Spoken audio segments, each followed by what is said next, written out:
언젠가 김여일 목사님이 설교 시간에 하셨던 이야기이기도 한데요. 많은 그리스도인들에게 사랑받는 찬양 중에 나 같은 죄인 살리신이라는 찬양이 있습니다. 그리고 이 찬양의 가사를 쓴 존 뉴턴에 관한 이야기는 너무나 잘 알려진 이야기이기도 하죠. 이 1700년대에 유럽은 아프리카 흑인들에 대해서 사람으로 생각을 하지 않았다라는 이야기가 있죠. 그래서 그들을 잡아다가 사람 대우를 하지 않고 노예로 팔았던 때가 바로 이 1700년대였던 것입니다. 그리고 존 뉴턴은 누구였냐면 노예를 잡아다가 판매하는 노예 상인이자 노예선의 선장이었다고 합니다. 젊은 시절 노예를 잡아 파는 일, 그 배에서 먹을 것도 잘 주지 않고 사람이 고통받고 죽어가는 것을 그냥 용납했던 사람, 사람의 이 몸 자체를, 영혼을 그냥 돈을 받고 판매하는 그런 악한 사람이 바로 존 뉴턴이었던 것이죠. 그런데 1748년에 항해 중에 엄청난 폭풍우를 만나게 되었다고 합니다. 그때 폭풍우를 만나고 본인 자신이 죽게 될 위기에 놓이게 되니 무엇을 했을까요? 그래도 하나님을 믿었나 봅니다. 악한 일을 일삼았던 그가 하나님께 매달려 기도했던 것이죠. 하나님, 나를 도와주시옵소서. 나를 용서하여 주시옵소서. 나와 이 생명들을 구원하여 주시옵소서라고 기도를 했던 것입니다. 자신이 살기 위해 기도하였던 그 순간, 그런데 이상한 일이 일어나게 되었던 것이죠. 기도를 했더니 생명을 살려주신 것뿐만 아니라 이제는 그의 마음을 변화시켜서 회개토록 하여 주셨고, 노예 상인, 노예선의 선장의 역할을 이제 내려놓게 되었던 것입니다. 그리고 그 후에 그는 신학 공부를 하여 목사가 되었고, 남은 일평생 목회를 하며 노예 무역 제도를 폐지하는 일에 앞장서게 되었던 것이죠. 그 과정 중에 지은 찬양이 바로 Amazing Grace, 나 같은 죄인 살리신이라는 찬양입니다. 과거에 그가 목표로 삼았던 것은 돈입니다. 다른 사람의 생명이 어찌 되건 말건 그는 그저 돈만 잘 벌면 되지 라는 생각을 갖고 살았던 것이죠. 그러나 이제 그는 죄를 반성하고 자신을 구원하여 주시고 변화시킨 하나님의 놀라운 은혜를 찬양하고 자신의 그동안에 걸어왔던 길에서 되돌이켜 영혼을 살리기 위해, 잘못된 제도를 폐지하기 위해, 정의를 이루기 위해 그는 변화된 삶을 살았던 것입니다. 그의 묘비에는 다음과 같은 문장이 새겨져 있다고 합니다. 이렇게 기록되어 있습니다. 한때 이교도요, 방탕한 자요, 아프리카에서 노예 상인이었던 자가 우리 주와 구주 예수 그리스도의 자비로운 중재로 큰 구원을 받아 복음의 진리를 전파하는 사역에 부름 받았다. 누군가는 사람이 변하지 않는다라고 이야기합니다. 여러분 어떻게 생각하십니까? 저도 살아가 보고 주변의 사람들을 만나서 볼 때 사람이 변한다라는 것은 쉬운 일이 아닌 것은 분명합니다. 그러나 하나님께서 역사하여 주시면 우리의 삶이 변화되어지고 우리의 생각, 우리의 존재가 충분히 변할 수 있는 것이죠. 하나님의 놀라운 은혜가 있을 때 우리는 새로운 삶을 시작하면서 존 뉴턴처럼 하나님의 은혜를 더욱더 기억하고 또한 변화된 삶을 살아가게 될 줄 믿습니다. 오늘 예배가 시작하기 전에 우리 예배 드리러 오신 분 중에 한 분이 올해도 이제 목사님 다 갔네요 라고 하시더라고요. 남은 이 한 달 잘 준비하여서 새로운 새해를 맞이할 때에는 좀 더 예수 그리스도를 본받고 하나님께서 기뻐하실 수 있는 삶을 살아가기를 결단할 수 있는, 또한 그러한 삶을 살아갈 수 있도록 하나님께 은혜를 구할 수 있는 저와 여러분 될 수 있기를 주님의 이름으로 간절히 축원드립니다. 우리는 지난주 창세기 12장을 통해서 이 모험의 시작이라는 제목을 갖고 하나님의 말씀을 함께 나눴습니다. 성경을 저는 장르상 가장 많은 분량은 무엇이냐? 이 모험기, 여행기라고 생각한다고 말씀을 드렸죠. 하나님의 백성은 천성을 향해, 하나님의 나라를 향해서 우리는 나아가고 있는 모험을 하고 있는 것입니다. 성경의 내용 역시 마찬가지죠. 에덴 동산에서 시작하여서 다시 하나님의 나라를 향하여 가는 것, 그것이 곧 우리의 인생이요 우리의 모험기 라고 했던 것입니다. 예수님과 그분의 제자들의 삶을 생각해 보십시오. 예수님은 일평생 여정을 떠났고 십자가를 향한 여정을 떠났고 제자들은 그 여정을 이어받아서 세상 끝까지 하나님의 복음을 전파하라는 모험을 시작하게 됐던 것이 이 신약 성경의 이야기를 할 수 있습니다. 그리고 그 모험의 가장 앞단에 시작이라 할 수 있는 내용은 무엇이냐면 바로 지난주에 함께 나눴던 아브라함 이야기였던 것이죠. 지난주 말씀을 통해 우리는 첫 번째 하나님께서 우리에게 우리가 생각하기에 무리가 될 수 있는 요구를 하신다라는 이야기를 나눴습니다. 하나님께서 아브라함에게 뭐라고 했냐면 너는 너의 고향과 친척과 아버지의 집을 떠나 내가 너에게 분부한 말씀하신 이 말씀을 따라 나아가라 라고 했습니다. 당시 문화와 환경을 본다면 고향과 친척과 아버지의 집을 떠난다는 것은 너무나 위험한 일인 것입니다. 당시에는 가족들끼리 모여 살았고 이 교통이 발달되지 않아서 여기서 저기 가다가 중간에 도적을 만나거나 물이 없어서 죽을 수도 있는 것입니다. 그리고 경제 활동이 대부분 자기 안에서 이루어지기 때문에 어디를 간다라는 것은 내가 이 공동체에서 떠난다라는 것은 신약성경에서도 보면은 유대계에서 출교한 사람들이 굉장한 위기에 빠지는데 그것보다 한참 앞섰던 고대 사회에서 고향과 친척과 아버지의 집을 떠난다라는 것은 목숨 걸고 나아간다라는 것입니다. 미지의 세계로 간다라는 것은 쉽지 않았던 일인 것이죠. 그리고 당시 아브라함의 나이는 몇 세라고 했죠? 75세다라고 기록되어 있는 것입니다. 두 번째, 그러니 어찌해야 한다고 하였습니까? 말씀을 따라 모험을 해야 한다. 모험을 떠나는 그 자체가 미지의 세계로 나가는 것이 위험하고 어려운 일이지만 그것을 잘 가기 위해서는 무엇이 필요하다? 하나님의 말씀이 우리의 내비게이션과 같은 역할을 하여서 그 말씀대로 가면 된다라고 했습니다.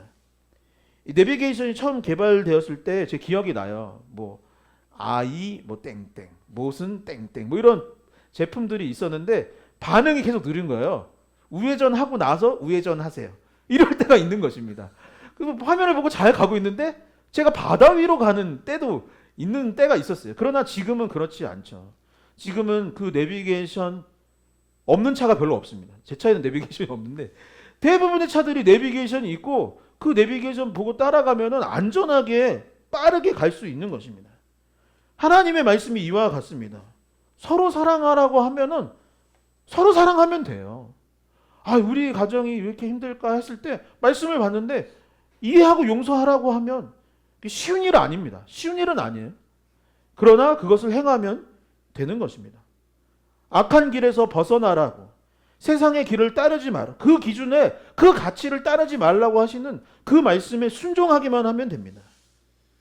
우리의 길이요 진리요 생명 되시는 예수 그리스도를 본받아 살아가라고 하면은 본받아 살아가기만 하면 되는 것입니다. 아브라함은 말씀을 따라갔고 결국 모험은 그렇게 시작되었다라고 함께 나눴던 것이죠. 그리고 그렇게 하나님의 말씀 내비게이션을 보고 모험을 떠난 아브라함과 사라, 아직은 이름이 바뀌기 전이라서 본문에는 아브람 또 뭐죠? 사레 이렇게 되어 있지만 아브람과 사라 그리고 그의 조카 롯과 일행들이 결국 어떻게 되었다라고 기록하고 있을까요?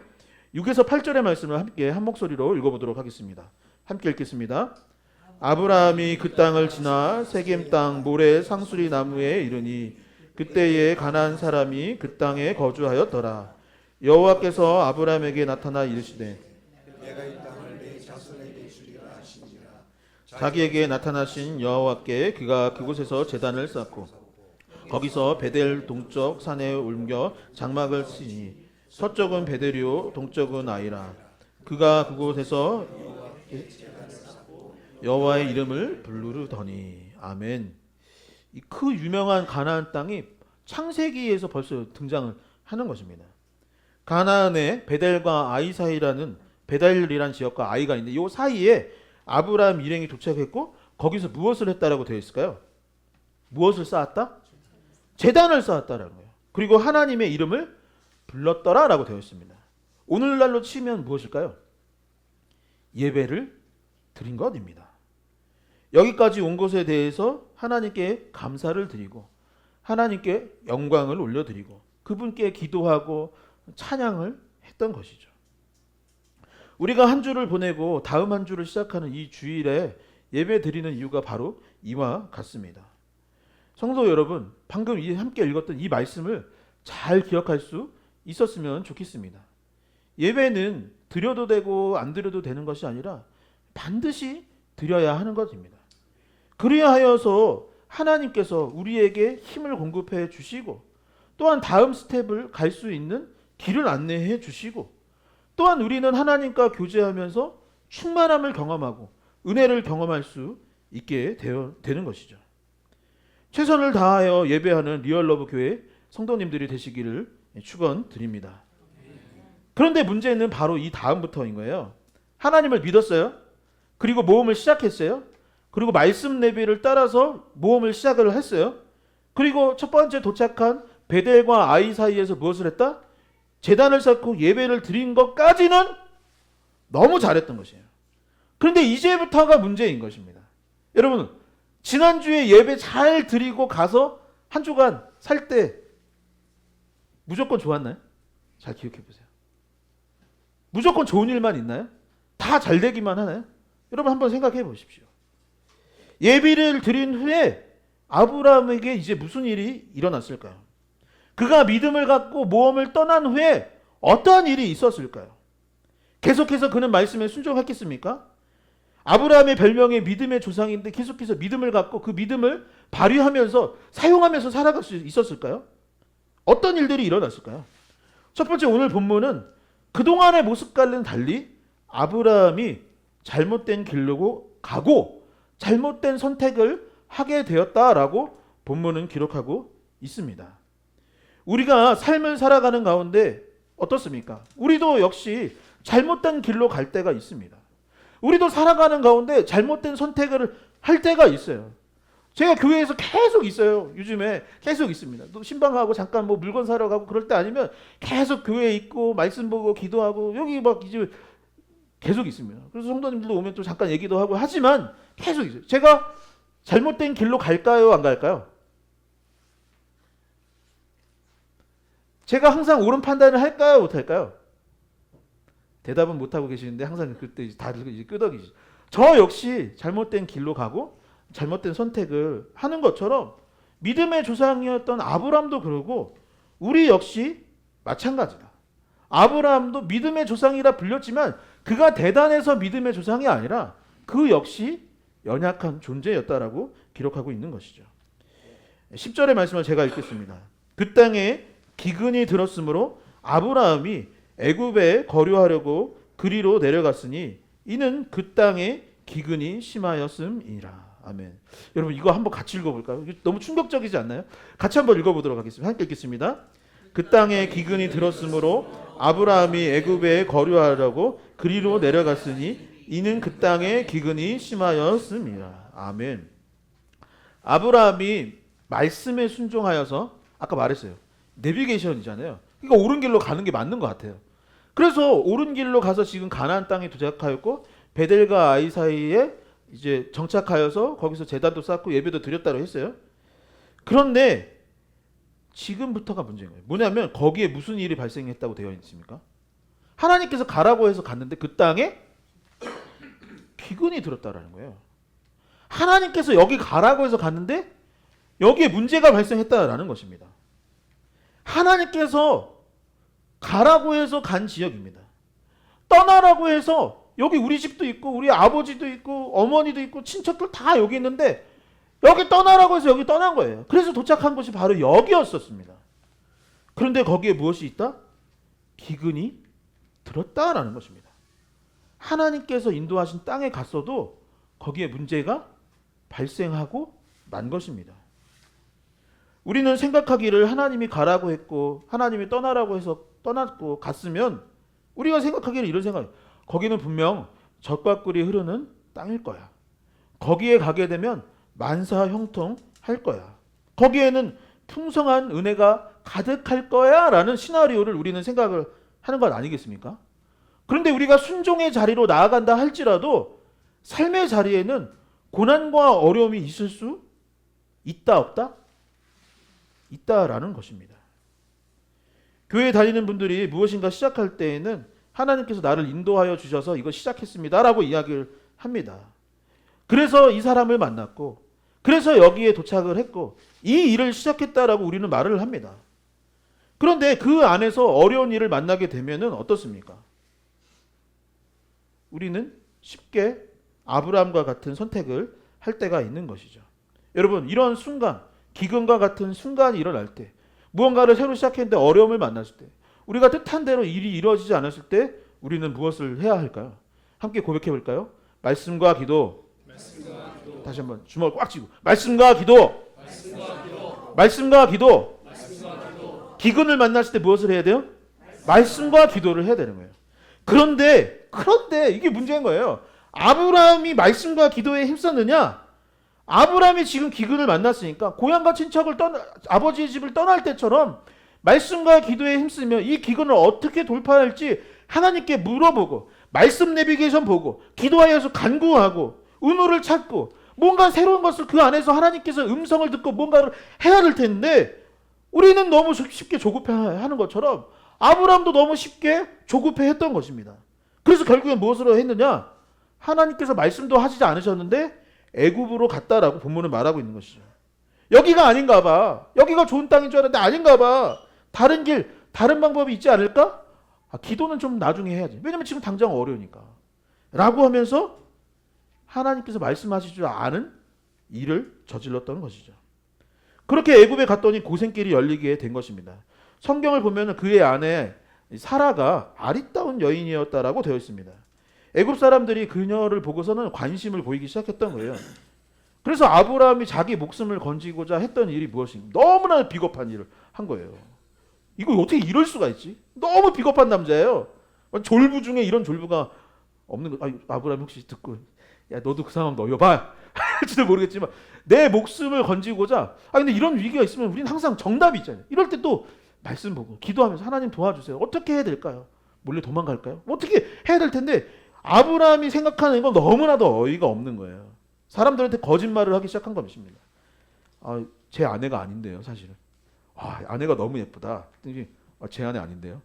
그럼 누구냐? 제 누인데요. 그래? 그러면 저 잘됐다. 너 누이니까 나한테 시집 보내면 되겠네. 라고 이야기를 했던 것입니다. 근데 애굽에서 가장 힘이 센 사람이 누구겠습니까? 바로 왕이죠. 결국 바로 왕이 아내 사라를 끌고 가버리게 되었던 것이죠. 가뭄이라는 어려움이 생기니 하나님께 물어보지도 않고 아브라함은 애굽에 갔습니다. 하나님보다 누구 눈치를 더 봤냐면 사람의 눈치를 더 보았습니다. 그래서 거짓말을 하고 거짓말해서 모면할 수 있을 줄 알았는데 자기의 가장 소중한 사람을 지키지도 못하고 잃어버리게 되었던 것입니다.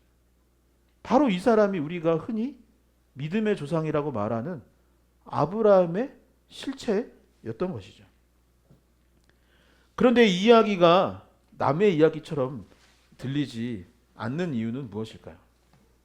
어쩌면 이 이야기가 나의 이야기이거나 우리의 이야기이거나 우리의 주변의 이야기처럼 들리기도 합니다. 예수님을 믿고 우리는 하나님의 자녀가 되었습니다. 이제 그리스도인이 되었고 우리는 교회에 출석하고 있어요. 그런데 세상 사람들은 우리를 보면서 실망을 합니다. 이덕우 목사 같은 사람이 목사라면 나는 교회 안 다닐 것 같아. 만약에 저 사람이 그리스도인이라면 나는 교회 안 다니는 게 나을 것 같아. 이런 생각을 가지는 경우들이 많이 있어요. 왜 그렇습니까? 우리도 세상 사람들과 다름없이 살아갈 때가 너무나도 많이 있기 때문에 하나님께서 정해주신 길로 가지 않을 때가 너무나도 많이 있기 때문에 그 상황을 모면하기 위해서 거짓말을 하기도 하고 또한 나는 모르는 사람인데요? 아니면 내가 그런 거 아닌데요? 이렇게 살아갈 때가 너무나도 많이 있는 것입니다. 우리는 생각보다 말씀과 기도에 힘쓰지 않습니다. 교회에 나와서 하나님을 사랑합니다. 아멘! 라고 이야기를 하지만 말씀과 기도에 힘쓰지 않을 때가 참 많이 있습니다. 장사나 사업을 시작할 때에는 하나님의 뜻이라고 했지만 어려움을 만나면 아까 아브라함처럼 그냥 여기가 아닌가 보다라고 하며 원망하기도 합니다. 사람을 대할 때도 상황을 모면하기 위해 거짓말하고, 내 사람, 우리 공동체에 대해서 큰 책임감을 가지지 않을 때도 있는 것이죠. 아브라함의 모습 속에서 우리는 나 자신을 발견하게 됩니다. 그러면서 심각할 경우 이런 생각이 들기도 하는 것이죠. 하나님께서 나 같은 사람도 사랑하여 주실까? 나같이 비겁하고 나같이 잘못된 인생을 사는 나를 사랑하여 주실까? 나 같은 죄인이 그리스도인이라 불려도 되는 것일까? 계속 이 길을 가도 될까? 책임감도 없고 매번 민망한 상황 가운데 있는 나의 삶. 차라리 주님을 떠나거나 교회를 떠나는 것이 낫지 않을까라고 생각을 하는 것이죠. 그런데 두 번째 오늘 본문은 그 질문에 대해서 해답을 우리에게 주고 있습니다. 그럼에도 불구하고 하나님께서는 여전히 아브라함을 사랑하여 주셨고 여전히 그를 도우기 원하셨다라는 것이죠. 아브라함의 연약함과 죄를 이해하시고 여전히 아직도 그를 사랑하여 주시고 계시다라고 말씀하고 있는 것입니다. 이 나 같은 죄인이라는 찬양을 지은 존 뉴턴은 아프리카 사람을 잡아다가 노예로 팔았던 노예 상인이자 그 배의 선장이었다고 말씀드렸죠. 그런데 어느 날 바다 한가운데서 그는 폭풍우를 만났고 그것이 그 폭풍우가 고난의 길이고 아픔이라고 생각할 수 있는 그 순간에 사실은 그 폭풍우가 이 존 뉴턴에게는 하나님의 손길이었던 것입니다. 그것이 그를 도와주시는 하나님의 은혜였던 것입니다. 그 순간 그는 하나님께 매달릴 수밖에 없게 되었고 하나님께 매달리고 기도하는 그 순간 그의 삶이 변화되기 시작했던 거예요.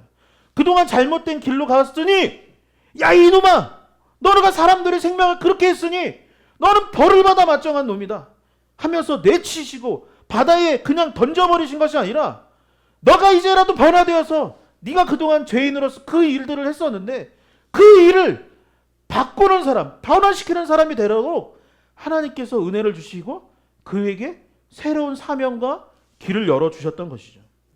여러분 아브라함은 분명 잘못한 사람입니다. 기근 중에 자기 소견에 오른 대로 하나님께 말씀과 기도에 힘쓰지도 않고 그냥 바로 이동했던 사람이에요. 애굽에 나가서 거짓말하고 자기 아내도 책임지지 못했던 비겁한 남자입니다. 그는 분명 죄인이요 나쁜 남편입니다. 그것을 이해하거나 용납할 수는 절대 없는 일입니다. 누군가가 이렇게 말할지도 모르겠어요. 차라리 자신의 목숨을 걸고 싸우지 그랬냐. 그러다 차라리 죽는 것이 의로울 수도 있지 않았겠느냐라고 여길지도 모르겠습니다. 아브라함은 그만큼 연약하고 그만큼 사실은 아직 믿음도 너무나도 작고 그만큼 신실한 사람도 아니었던 것이죠. 그런데 잡혀가는 아내를 보며 아브라함은 어떤 마음이었겠습니까? 베델과 아이 사이를 떠나는 후에 얼마나 후회를 했을까요?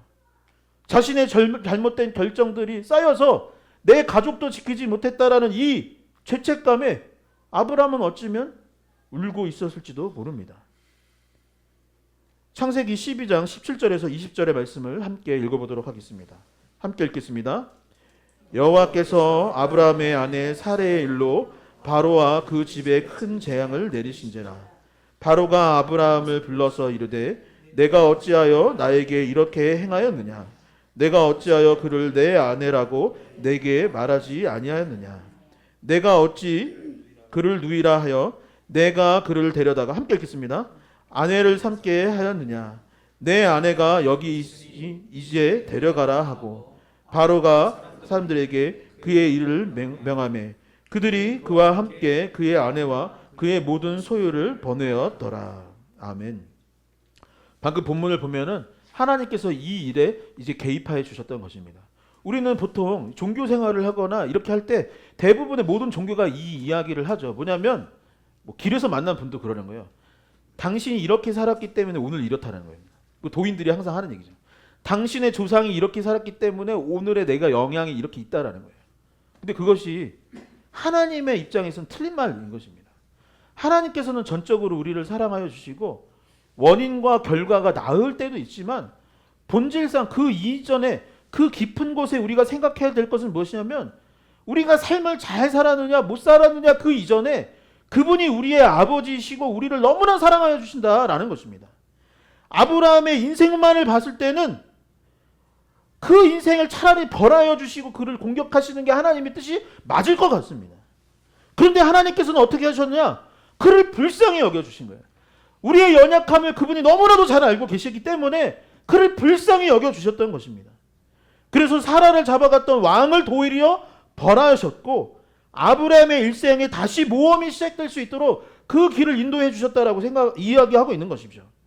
그런데 그 일을 누가 이루셨다? 17절에 이르기를 뭐라고 되나요? 여호와께서 아브라함이라고 되나요? 하나님께서 그 일을 이루셨다라는 거예요. 아브라함이 잘나거나 선하거나 좋은 사람이라서 이 일을 이루어진 것이 아닙니다. 존 뉴턴이 노예제도를 폐지했던 것이 그가 거룩한 사람이거나 너무나도 좋은 사람이라서 이룬 것이 아닙니다. 누가 거룩하기 때문이에요? 하나님이 거룩하시기 때문인 것입니다. 하나님께서 정의를 사랑하시기 때문인 것입니다. 아브라함을 사랑하신 분이 하나님이시기 때문인 것입니다.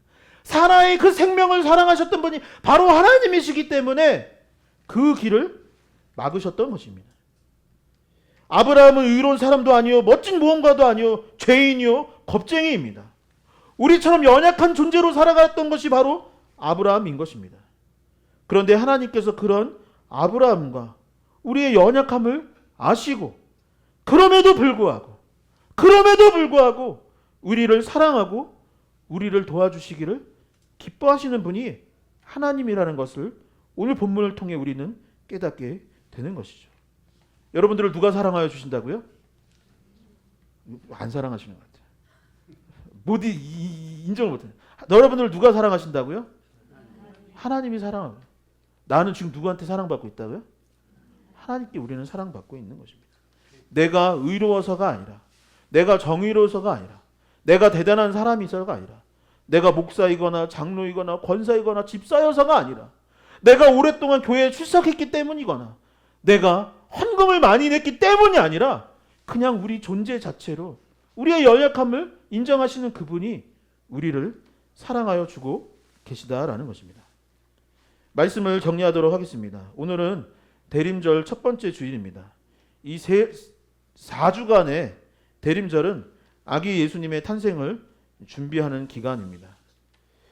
예수님께서 이 땅에 오신 것은 우리가 잘난 사람이거나 뛰어난 사람이거나 의롭거나 위대한 사람이기 때문에 우리를 도와주시려 오신 분이 아닙니다.